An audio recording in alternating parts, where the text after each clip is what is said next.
Listo para otro deep dive ahondando en las profundidades de la literatura.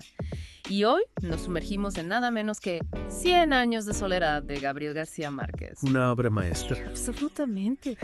Y no solo una obra maestra, sino una que realmente definió una era en la literatura latinoamericana.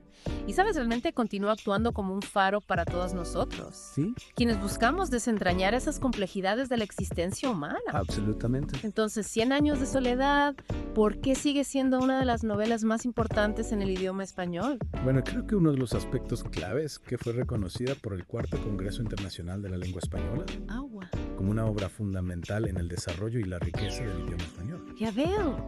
Y eso realmente consolidó su lugar como una de las más grandes, Wow. no solo en español, sino en Claro, literatura sí. mundial también. Absolutamente. Entonces, además de ese enorme honor, ¿qué otros elogios o reconocimientos ha acumulado Cien años de soledad a lo largo de los años? Bueno, se incluye en las listas de las 100 mejores novelas del siglo XX por periódicos de gran prestigio como El Mundo y Le Monde, y en la lista de los 100 mejores libros de todos los tiempos del Norwegian Book Club. Increíble. Eso te da una idea de su alcance global. Absolutamente. Entonces, podemos hablar un poco sobre la historia de la publicación de la novela. ¿Cuándo y dónde se publicó por primera vez? Por supuesto, la primera edición se publicó en Buenos Aires en mayo de 1967 por la editorial sudamericana, Bien. y la respuesta de la crítica y del público fue inmediata. Wow. Fue un éxito instantáneo. Se imprimieron inicialmente 8,000 copias Wow. y desde entonces ha vendido más de 30 millones de copias en todo el mundo Increíble. y ha sido traducido a 44 idiomas. Eso sí que es impresionante. Vale. Entonces, sabiendo todo esto, ahora quiero profundizar en los orígenes de la novela. Sabemos que García Márquez la escribió durante un periodo de 18 meses, entre 1965 y 1966, en la Ciudad de México. Pero, ¿cuándo y dónde se plantó la semilla de esta historia? Bueno, se podría decir que la semilla se plantó mucho antes, en 1950. Cuando García Márquez viajó a su ciudad natal, Aracataca, con su madre. Interesante. Y ese viaje realmente despertó en él una serie de recuerdos y emociones que luego se plasmarían en 100 años de soledad. Ya veo. Entonces, Macondo, el escenario mítico de la novela, ¿ya estaba presente en la mente de García Márquez antes de este viaje o fue este viaje el que lo inspiró? Macondo ya había aparecido en su primer libro, La hojarasca, publicado en 1955. Ya. Y algunos de los personajes de sus primeros cuentos también se incorporaron a la gran saga familiar de 100 años de soledad. Fascinante, ¿verdad? Cómo las ideas y los personajes pueden germinar en la mente de un escritor durante años antes de encontrar su lugar definitivo en una obra. Totalmente. Y hablando de encontrar su lugar, hablemos un poco sobre el proceso de publicación de Cien años de soledad. ¿Fue fácil para García Márquez encontrar una editorial que estuviera dispuesta a publicar la novela? No fue tan fácil como se podría pensar. De hecho, la novela fue rechazada inicialmente por Carlos Barral de Barral, ¿En serio? una editorial española muy importante en ese momento. Pero afortunadamente, Francisco Porrúa de la editorial sudamericana en Buenos Aires vio el potencial de la novela de inmediato ¡Wow! y decidió publicarla. Qué bueno que Porrúa tuvo esa visión. Sí, definitivamente. Porque si no, quién sabe si Cien años de soledad habría llegado a ser la obra que soy. Exacto. Y antes de que olvidemos este detalle, me parece interesante hablar del título de la novela. ¿Sabías que inicialmente García Márquez había pensado en titularla La Casa? Sí, es cierto. Pero luego cambió de opinión. ¿Por qué?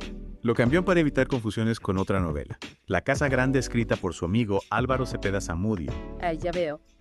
Y Cien años de soledad me parece que captura la esencia de la novela de una manera mucho más profunda. Sin duda alguna. Evoca esa sensación de aislamiento, de repetición cíclica que impregna la historia. Totalmente de acuerdo. Y hablando de la historia, hablemos un poco de la estructura de la novela. Cien años de soledad está dividida en 20 capítulos sin título. ¿Qué nos puedes decir sobre esta estructura y cómo contribuye al significado general de la obra? Bueno, la falta de títulos a los capítulos ya nos da una pista de que la narrativa no es lineal. Claro. Los eventos se presentan de una manera fragmentada, saltando hacia adelante y hacia atrás en el tiempo. Y esta estructura no lineal refleja la naturaleza cíclica del tiempo en Macondo, Ya veo. donde la historia se repite y los personajes están destinados a vivir los mismos dramas y tragedias que sus antepasados. Hablando de ciclos y repeticiones, ¿puedes contarnos un poco más sobre la progresión cronológica de la novela? ¿Cubre un periodo específico en la historia de Colombia o es más bien una línea de tiempo mítica? Aunque Macondo es un lugar ficticio, Sí. la novela se desarrolla en un contexto histórico reconocible en Colombia, abarcando desde mediados del siglo XIX hasta mediados del siglo XX. Ya. Y a lo largo de la novela somos testigos del nacimiento del pueblo, su crecimiento, su auge, su decadencia y su eventual desaparición. Increíble. Entonces, ese sentido del tiempo cíclico que mencionaste antes, ¿cómo se manifiesta concretamente en la novela? ¿Hay ejemplos específicos que puedas compartir? Por supuesto. La repetición de nombres en las diferentes generaciones de la familia Buendía es uno de los ejemplos más claros. Ajá. Tenemos a José Arcadio Aureliano Amaranta Úrsula que se repiten una y otra vez. Cierto. Y cada generación parece estar condenada a repetir los errores y las tragedias de la anterior, como si estuvieran atrapados en un destino inescapable. Así como una maldición familiar. Exactamente. Y esta repetición no se limita solo a los nombres, ¿verdad? También se extiende a los eventos y las relaciones. Totalmente. Por ejemplo, las relaciones incestuosas que se repiten a lo largo de las generaciones. Y, O la constante búsqueda de la soledad que caracteriza a casi todos los personajes. claro, y esa soledad que mencionas es sin duda uno de los grandes temas de la novela. ¿Cómo la describirías? ¿Es solo una característica de los personajes o se extiende Macondo como un todo? Yo diría que la soledad es una presencia omnipresente en la novela. Afecta tanto a los personajes individualmente como al pueblo en su conjunto. Macondo está aislado del mundo exterior y sus habitantes parecen incapaces de conectar realmente entre sí. Interesante. ¿Hay algún personaje en particular que encarne esta soledad de una manera especialmente conmovedora? Bueno, podríamos hablar del coronel Aureliano Buendía, un hombre consumido por la guerra y la política, incapaz de amar y de formar vínculos afectivos duraderos. Cierto, o José Arcadio Buendía, el patriarca de la familia, Absolutamente. que termina sus días atado a un árbol perdido en su propia locura. Sí. Y también podríamos mencionar a Úrsula la matriarca, Claro. que a pesar de ser el pilar de la familia, también experimenta una profunda soledad en su vejez. Y no podemos olvidar a Amaranta. Exacto. Que elige una vida de soltería y rencor. Sí, una figura realmente trágica. Y todos estos personajes están unidos por esa incapacidad de encontrar la felicidad o la plenitud en sus vidas. Precisamente.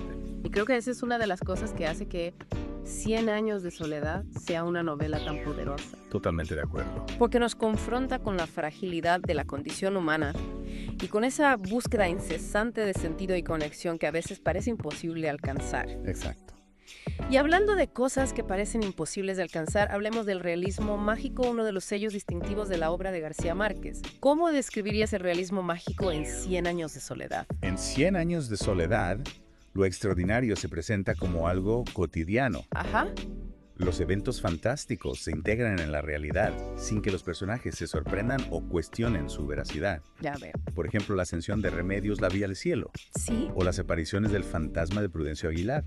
O la lluvia incesante que cae sobre Macondo durante años. Exacto. Todo esto se narra con la misma naturalidad que los eventos más realistas. Cierto. Ya. Y esta mezcla de realidad y fantasía es lo que hace que el mundo de Macondo sea tan fascinante y tan inquietante al mismo tiempo. Absolutamente. Porque nos obliga a cuestionar nuestras propias percepciones de lo posible y de lo real. De acuerdo. Y hablando de cuestionar nuestras percepciones, no podemos ignorar el tema del incesto que está tan presente en 100 años de soledad. ¿Qué papel juega este tema en la novela? El incesto es un tema complejo y controvertido en la novela. Sí. Por un lado representa la decadencia moral de la familia Buendía y la maldición que parece perseguirlos. Ajá. Pero por otro lado también se puede interpretar como una metáfora de la búsqueda desesperada de la pureza y la identidad en un mundo caótico y cambiante. Ya veo. ¿Y cómo se relaciona el incesto con la profecía del hijo con cola de cerdo? La profecía del hijo con cola de cerdo es una advertencia sobre las consecuencias del incesto y se cierne sobre la familia Buendía como una amenaza constante. Claro. Finalmente la profecía se cumple con el nacimiento del hijo de Amaranta Úrsula y Aureliano Babilonia. Cierto. Y este acontecimiento marca el fin de la familia Buendía y la destrucción de Macondo. Exacto. Un final trágico que parece inevitable desde el principio de la novela. Sí, la tragedia está presente desde el inicio. Y hablando del inicio y de cómo se cuenta la historia, quería destacar la maestría de García Márquez en su técnica narrativa. ¿Qué nos puedes decir sobre el narrador en 100 años de soledad?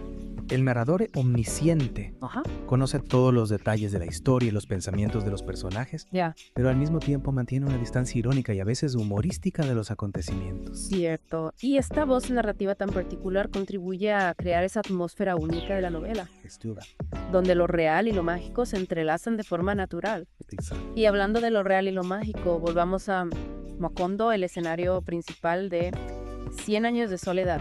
¿Cómo describirías este lugar tan mítico? Macondo es un microcosmos del mundo, un lugar donde se reflejan las grandezas y las miserias de la humanidad. Muy interesante. Es un pueblo aislado del mundo exterior, pero al mismo tiempo está expuesto a las fuerzas de la historia y del progreso. Claro, y a lo largo de la novela vemos cómo Macondo evoluciona desde una aldea idílica hasta un centro de explotación bananera y finalmente hasta su destrucción total. Precisamente. Y esta evolución de Macondo refleja la propia historia de Colombia, ¿verdad? Sí, sin duda.